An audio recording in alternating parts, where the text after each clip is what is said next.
Je vais vous parler finalement de l'habité de la transition en voulant poser la question comment réussir à traiter avec égalité le passé, le présent, le futur, où aujourd'hui l'architecte a l'habitude de vouloir promouvoir une architecture monolithe contemporaine, comme à l'image de ce Fountainhead que vous connaissez tous, où cet architecte vient vendre cette architecture contemporaine et où les développeurs ou clients lui demandent de réinjecter ce pastiche comme unique solution à l'ouverture de l'architecture contemporaine. Finalement, la France, c'est cette double situation, une France qui se vend et une France qui se conserve. Et en même temps, une vraie volonté à un ancrage ancestral, le village, et la modernité, cette modernité qui a conduit à une terreur de cette mégalomanie et du monolithe, qui nous a conduit un peu à embrasser cette fragmentation dont je vais vous parler après, ou cette fractalisation, un peu antidote à toutes nos folies antérieures, donc finalement d'injecter des fantaisies ou un cocktail dînatoire. C'est vrai que la problématique de la hauteur, on la connaît et on la rencontre tous les jours. Montparnasse, c'est vrai que les images à l'époque ne permettaient pas ce dialogue, et l'humanisme a fait que, même au sein de notre agence, on est venu travailler ou justifier d'une architecture fragmentée mais en même temps unitaire. Et la manière dont je vais vous parler aujourd'hui des différents projets que j'aimerais présenter, c'est justement ce lien entre la fragmentation et l'unité comme support de diversité, comme support justement de transition. On voit ici cette hésitation du contemporain et en même temps de ce grignotage qui est justement la juxtaposition de typologies où le vert commence à envahir. Le vert, on l'a même voulu. On a même voulu l'habiter. Alors, une fois qu'on l'a habité, on l'a rendu vert. On en a même fait un paquet cadeau. Mais l'intérêt, c'est d'inventer de nouvelles typologies, comme un camouflage heureux et intelligent. Est-ce que cette verticale, on arrive à l'accepter? Alors c'est sûr qu'on s'inspire beaucoup du passé. Ça, c'est une vue finalement en Syrie, à l'époque. Je ne sais pas qu'est-ce que ça va en rester, mais en tout cas, c'est la beauté de la ruine, la beauté de la ville, une inspiration qui m'a été chère, puisqu'en fait, dans le cadre d'un concours pour l'école centrale que j'ai gagné il y a maintenant 1 an, je me suis inspiré finalement des fondamentaux de la ville spécifique, la ville générique, on en a parlé juste avant, et où finalement la question du logement était un équilibre pour pouvoir inventer un campus universitaire où la ville est présente avec les étudiants. Cette transition, elle est faite par ce plan où on voit l'école centrale traversée par une diagonale qui vient rencontrer Supélec et qui a inventé une grille et par sa masse critique, quand même 40 000 m², a initié une trame qui va venir phagocyter toutes ces architectures des années 70 et autres pour recréer une unité, une vision globale. Alors bien sûr, on peut être sévère, on peut être français, mais en même temps, on a inventé du coup la logique du Lab City. Lab City qui du coup devient le complément entre l'architecture de la ville et l'architecture du bâtiment. Un peu à l'image de cette carte puce ou de cette science. Donc finalement, c'est un exemple de la ville unitaire qui offre la diversité dans une même logique de grande halle dans laquelle l'architecture peut avoir lieu. Cette architecture peut initier aussi cette trame versatile dont on parle tous les bienfaits, et en même temps, on posera un certain nombre de questions juste après. Ici, la représentation en maquette, où on voit l'impact de l'architecture dans un environnement et comment finalement on essaye cette symbiose, cette coexistence pacifique, je dirais, entre un passé et un futur. Il faut imaginer qu'à l'époque, ça c'est des images de Paris Match, on prenait en main la dimension de la modernité et on inventait une logique commune de cette modernité.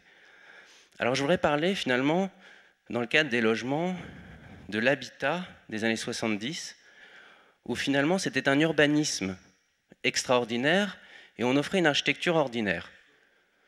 Et cette architecture ordinaire, elle est devenue à l'UNESCO aujourd'hui, et ça pose pas mal de questions, et justement soulève toutes les qualités incroyables d'habiter dans Paris, et en même temps dans des dimensions spectaculaires de proximité. Alors les artistes ont voulu croire que c'était les seuls moyens de réactualiser le logement, ou ailleurs, par exemple, à Rotterdam, le générique est repris par les habitants pour la rendre plus heureuse. Le problème, c'est que cette problématique de façade fait qu'aujourd'hui, à l'opposé de cette situation, on nous force à traduire une architecture contemporaine avec cette façade qui prend 30% du budget minimum. La question que je voudrais soulever dans le projet que je vais présenter, c'est un concours à l'île Séguin que j'ai perdu. Jean-Louis, tu connais naturellement l'histoire de ce projet. C'est finalement comment réussir l'unité qui est cette conscience collective de l'histoire, qui était une grande figure à Boulogne, près de Paris, avec justement un plateau uniforme, unitaire, qui générait du coup une certaine situation de stabilité. À l'opposé de ça, on est venu fragmenter la ville. On est venu offrir aux architectes l'ambition de la ZAC, où la ZAC offre finalement au résultat uniquement une diversité de façades, une obligation de contre-réaction à la rigidité qui était offerte. Alors quand on voit cette image et celle-ci, finalement c'est un peu le même objectif. Comment offrir de la diversité dans la ville? C'est vrai que cette fragmentation, elle n'autorise aux architectes que ce cocktail fantaisiste où malheureusement l'architecte n'a que peu de chances de pouvoir exprimer un lien à l'espace public quand on voit que l'argent n'est pas engagé dans le logement, mais souvent dans l'infrastructure ou dans les égouts, et on ne pose pas la question du coût au mètre carré sur le logement. Dans cette fragmentation, j'avais imaginé une vision plus unitaire, qui offrait quand même la diversité. Seulement, la figure était d'avoir une couronne continue qui aurait résonance avec un architecte en charge, urbaniste, à l'intérieur duquel on offrirait une diversité. Le montage est tel que dans la couronne, dans la périphérie, on peut imaginer une galerie avec un certain cahier des charges pour respecter cette enveloppe à l'intérieur duquel la fragmentation pouvait avoir lieu. C'était une sorte de figure urbanistique qui permet d'autoriser soit des thèmes à l'intérieur, soit des jardins, soit des usages, mais avec cette intériorité comme respect finalement de la figure initiale, pour ne pas avoir peur du monolithe et réinventer des figures urbaines qui n'offrent pas seulement cette fragmentation à l'infini. Je vais vous parler de Bordeaux, qui aussi pose plusieurs questions. Dans le cadre des 50 000 logements, donc c'est un concours que j'avais gagné en 2010 et qui s'est continué par un certain nombre de commandes, notamment la question de comment habiter autour du centre commercial. Alors Bordeaux, c'est un peu comme partout, il y a un modèle d'habiter qui est majoritaire. C'est toujours plus sympathique de venir habiter dans la périphérie, même si on a 1h30 de trajet pour venir dans Bordeaux. Et la maladie urbaine, comme on la connaît tous, c'est cette tâche urbaine qui continue de grandir, cette tâche urbaine qui pose la question finalement, la communauté urbaine de Bordeaux aujourd'hui, est-ce que la communauté urbaine dans 20 ans, c'est celle de droite? Alors le problème de l'urbanisation, c'est que finalement, entre 1973 et 2004, la population a été multipliée par 1,25, tandis que la surface urbanisée a été multipliée par 2,7.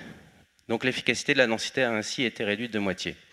Ce n'est pas seulement les chiffres qui sont importants, c'est cette comparaison où on voit la juxtaposition à la même échelle de Paris, de Bordeaux, de Londres, de Tokyo, avec la rocade. On l'appellera le périphérique pour ceux qui habitent Paris. En tout cas, l'artère qui consolide la ville. On a eu la chance de travailler sur 3 sujets. Un au nord, 3 entrées de ville finalement, 3 entrées de Bordeaux. Un au nord, Bordeaux-Lac, un à l'ouest, Mérignac, et au sud, entre Bègles et Villeneuve-d'Ornon. Je vais vous parler de celui de Bègles et Villeneuve-d'Ornon. Ça, c'est la route de Toulouse.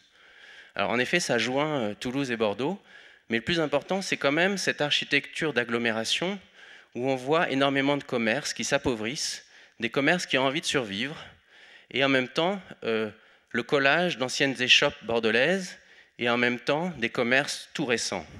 Comment soutenir cette économie, sachant que les politiques ont décidé, les politiques, quand je dis les politiques, ce n'est pas au mauvais sens du terme, c'est la vie de cette ville a inventé la nécessité et vérifié la nécessité de faire passer un tram. Alors faire un tram, ici, ça voudrait dire faire démolir toute une partie, soit à droite, soit à gauche, à la fois des occupants, mais des commerces qui y sont emplacés. Donc, comment juxtaposer un tramway qui sera assez douloureux et qui permettrait finalement de poser des questions sur l'avenir de ce territoire. Alors, dans le cadre des 50 000, je n'avais pas inventé une recette magique, mais j'avais juste identifié un certain nombre d'invariants, qui sont à 6 au total.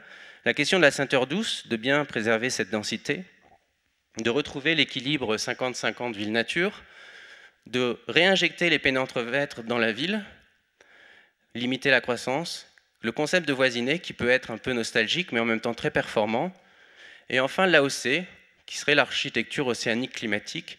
On ne construit pas pareil à Bordeaux, à Nice ou à Lille. Ceci étant dit, l'intérêt du projet, c'est qu'il est à la limite entre 2 frontières administratives, 2 logiques politiques, Bègles et Villeneuve-d'Ornon.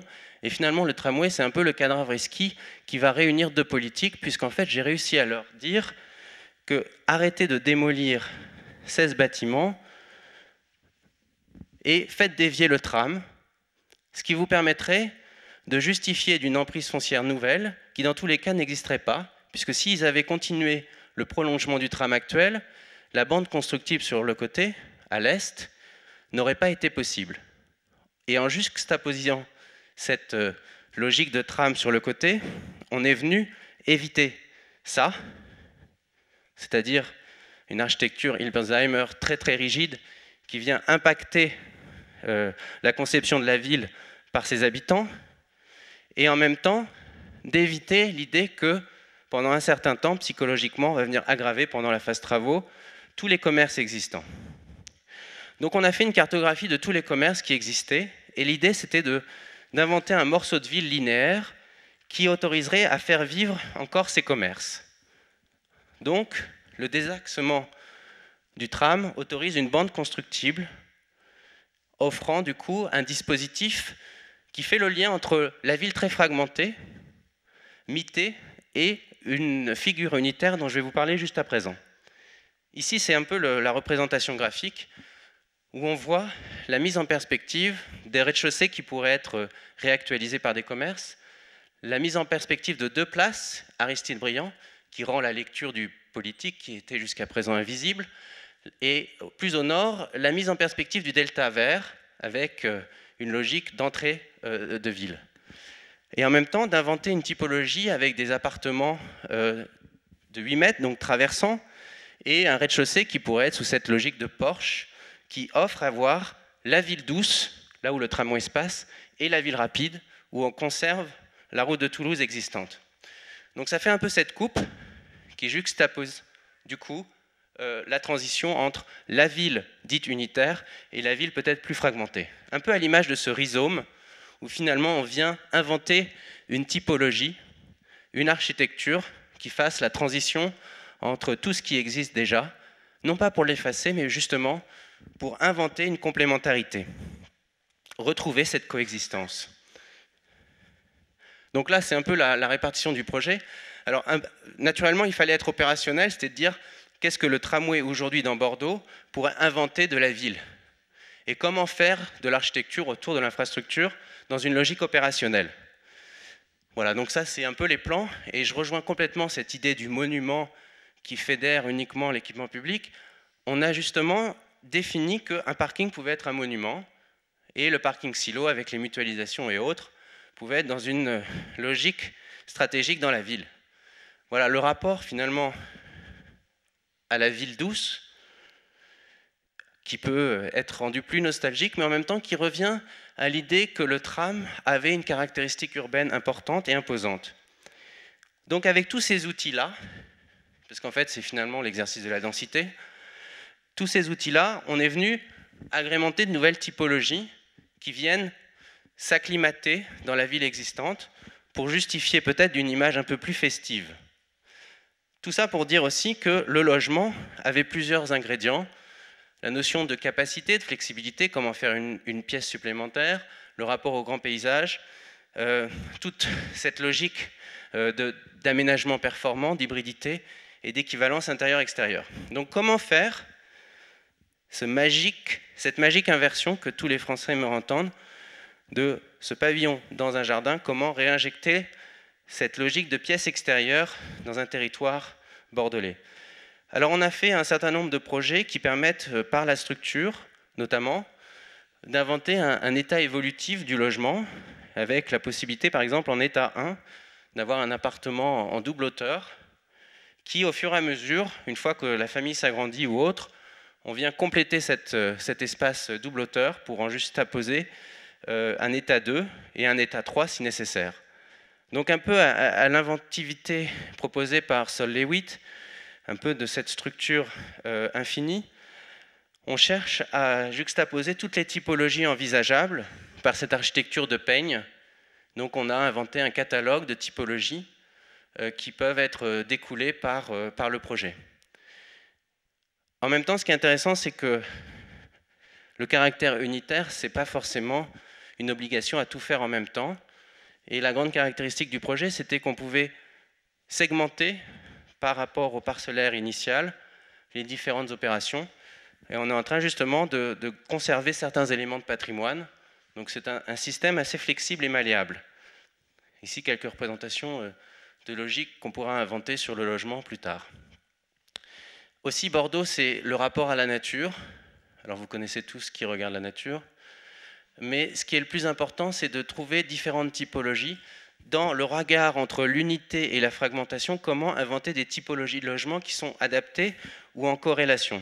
Donc en fait, dans le cadre de ce projet, on a travaillé sur la partie nord, le rapport au delta vert, avec Labro et Simpli, avec cette idée de pouvoir habiter la hauteur en juxtaposition des figures simples, et donc de réinventer le delta vert naturel qui va dans le cadre des 55 000 hectares et donc de cette boucle verte dont je vous parlais précédemment. Donc on a dû pointer ou réajuster des actions dans la ville pour réinventer le rapport de la nature. Voilà quelques images un peu idylliques, mais en même temps intéressantes. En parallèle de ça, du côté de la ouest, on a une contamination positive de la situation. On voit des parcellaires en lanière, historiquement, qui, juxtaposés, pouvaient inventer peut-être une nouvelle typologie en inventant du logement ou des commerces collectifs autour. Voilà, donc on a inventé du coup une autre manière de penser la continuité. Ça, c'est des images qui ne seront jamais réalisées. En même temps, ça permettait d'avoir un système pour désenclaver le PLU et pour juxtaposer des envies de faire la ville. Alors, en même temps, il y a cette boucle verte qu'on a travaillée, cette boucle verte qui est représentée par ce schéma-là, où on voit comment la nature vient ronger la ville et en même temps comment on peut la transformer dans cet équilibre ville-nature. Et donc, pour la typologie au sud, dans une situation patrimoniale très forte, on est venu travailler l'intérieur du jardin en inventant finalement un cheminement. Et ce cheminement permettrait aux bâtiments existants dans la parcelle d'avoir une possibilité d'extension pour la famille, pour une promotion ou autre. Donc on a inventé une situation plus fragmentée, délibérément, et délibérément pour justifier d'un éclectisme naturel et d'un rapport à ce territoire presque villégiature qui offre le rapport à la voiture, à la nature notamment. Et enfin, je vous parle d'un dernier projet qui pose des questions sur le commerce et la ville. C'est l'entrée ouest, on arrive de l'aéroport de Bordeaux, on traverse cette zone. Cette zone, je l'appelle bien zone parce que finalement tout le monde le pense comme une zone. Et en fait, on est en train de la travailler pour juxtaposer l'idée que les transitions d'échelle entre, à droite, le grand carrefour, c'est un énorme hippopotame, un des plus grands centres commerciaux à l'époque. La parcelle jaune fait partie d'un des îlots témoins des 50 000 logements. Comment habiter ici? En même temps, c'est assez stratégique puisqu'en effet, avant d'arriver à l'UNESCO, le centre historique, on traverse cette logique.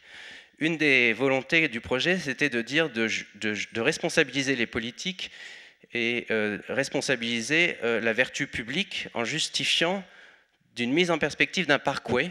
Ce parkway, ce n'est pas le bandeau Prada, mais c'est vraiment une logique verte qui fait le lien entre l'aéroport et l'UNESCO. Et en même temps, on pourrait rencontrer cette idée d'oasis urbaine, parce qu'en fait, on est quand même dans un territoire assez hostile, et on s'est dit, bah, finalement, on pourrait inventer un tissu qui serait le lien et la transition entre le grand hippopotame et le pavillonnaire à proximité.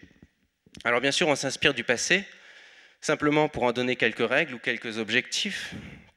Et à un moment donné, j'avais inventé cette idée que, puisque le territoire est déjà très fragmenté, le contexte initial de ces grandes boîtes à chaussures commerciales pourrait inventer une échelle. Et cette échelle, ça serait peut-être l'échelle du collectif. Et plutôt que de vouloir venir planifier orthogonalement le projet de la ville habituel, peut-être de justifier de cet éclatement initial. Et ça en a généré une logique de projet. Cette logique de projet, ici, je présente un peu le processus parce que finalement, c'est ça qui est le plus intéressant dans l'architecture. Ce n'est pas finalement la finalité, c'est plus l'action. C'est de voir comment le PLU initial offrait une figure en peigne, comment nos développeurs voulaient absolument fragmenter tout, comment on a inventé l'idée qu'une architecture à court ou sur patio, finalement, pouvait offrir justement une unité, une lisibilité. Et donc, on a inventé une architecture de progression entre le très fragmenté du pavillonnaire et le plus collectif qui s'offre au sud. Le tout dans une logique d'épannelage qui sera bien sûr à réglementer dans le cadre de la révision du PLU. Et en coupe, on voit bien le rapport à la granulométrie la plus faible à la logique plus collective. Donc finalement, le projet, c'est cette transition du très très petit au très très grand, en inventant une typologie moyenne, typologie qui fait ce lien entre l'habitat individuel et l'habitat plus collectif. Donc en fait, on connaît bien la taxonomie de ville urbain qu'on connaît, et en même temps des architectures à patio, classiques, mais en même temps assez intéressants, et qui offrent de nouvelles typologies. Donc en fait, on a inventé cette figure qui permet du coup d'offrir de grandes terrasses au logement, une ouverture et un calme peut-être plus apaisé pour les résidents ici qui ont tous leur piscine, en offrant l'idée que finalement ils sont quand même dans un dialogue à l'idée qu'on est dans une ville trois-dimensionnelle et en même temps qui s'offre à lire le lien. Voilà, donc en fait ici c'est que quelques visions 3 dimensions qui permettent de justifier des différents liens. Et ça sera une figure qui permettra d'inventer de nouvelles figures. On voit ici l'épannelage, avec cette idée que les 2 premiers niveaux, en fait, sur toute la périphérie de la couronne collective, c'est 2 parkings aériens, ce qui permet justement dans l'économie bordelaise de ne pas venir en sous-sol, et en même temps d'inventer des appartements sur cour, avec une vue exposée, etc., etc., etc. Voilà, donc ici c'est quelques plans types, et on est en train d'avancer sur cette logique de projet. Naturellement, on cherche à être hédoniste, et c'est finalement ce qu'on trouvait déjà dans le Paris Match de la Défense, du vert, du tendre à la Défense. La vie est là, simple et tranquille. Merci. Merci Clément Blanchet.